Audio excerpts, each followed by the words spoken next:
Today we're going to be making a carrot cake with drunken apricots. So join me.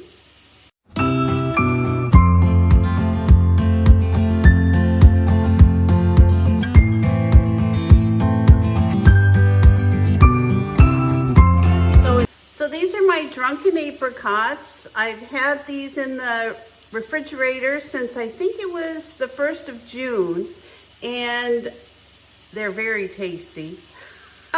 So what we're gonna do today, I've measured out a half of a cup of these drunken apricots, and I had a subscriber write to me and ask if you can use drunken apricots when you're baking a cake, and so I decided to give it a try.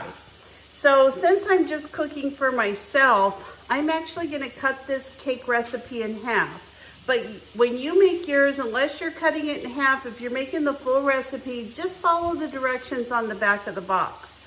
Now, another thing I'm gonna do that's a little bit different is that I'm gonna be substituting applesauce instead of the butter or the oil, just to make it a little bit more diet friendly. So this is kind of a good hack if you live alone and you don't wanna make a huge cake and then be tempted to eat the whole thing yourself. You can take half of your mix and basically just cut the recipe in half. And I just labeled this that I have half left, and I'm gonna just put this in my cupboard for another day.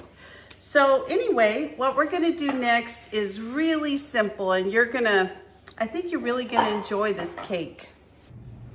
So the first thing that I'm gonna do is I'm gonna take my cake mix and I'm gonna add my drunken apricots. Now I've drained these, and I've also chopped them up into very small pieces. So to that, instead of a cup of water, I'm gonna be adding a half of a cup, but first I'm gonna use half of a cup of my drunken apricot juice, and then I'm gonna add some water to it. So that's the water and the juice mixed together. And then I'm gonna be adding 1 egg. And then I'm gonna be adding a little bit of applesauce. Now, this recipe calls for, a full recipe calls for 1/3 of a cup. I'm just gonna be adding like a oversized tablespoon.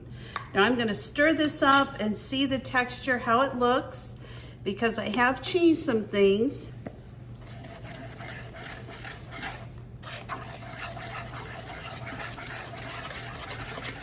So this actually looks really good as far as the texture goes. I just want to mix all of the egg in.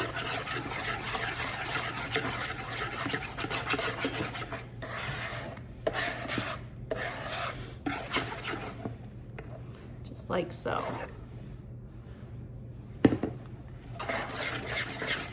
At this point, you could add some raisins or some shredded carrots if you like. Even some nuts. It is a carrot cake mix, but I'm gonna leave it just like it is. So all I'm gonna do is just pour this right into my pan.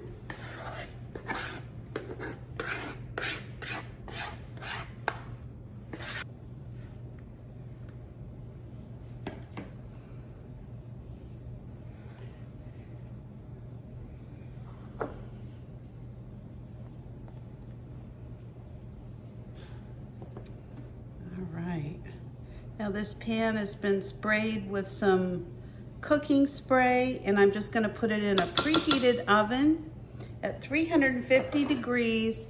And I'm only gonna set my clock for 20 minutes, my timer, because I wanna see how it's doing after 20 minutes. This is really a lot smaller than a 9x13, so I wanna see how it's coming along in a shorter period of time.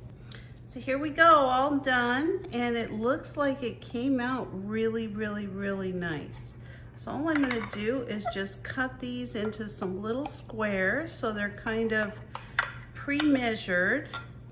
Here are our little carrot cake squares with the drunken apricots. Now at this point, you could actually put you can put like a little bit of frosting over it. I'm not going to, because I am trying to watch my weight right now, but I'm gonna put some fresh strawberries on mine. So here is my carrot cake. I'm gonna give it a try. Smells so good in here. This is the carrot cake with the drunken apricots.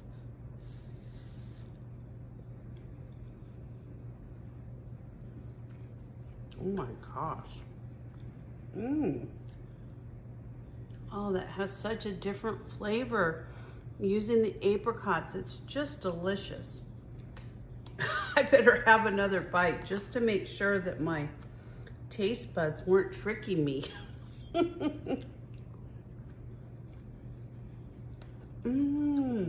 Oh, you've got to make this.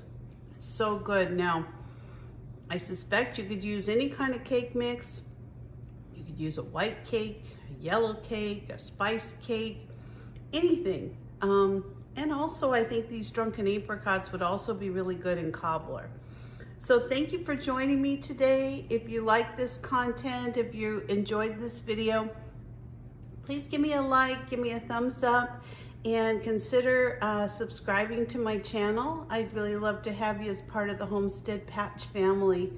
And ring the bell for notifications, and I'd be happy to send you additional videos. So enjoy, everybody. Have a good day. Bye-bye.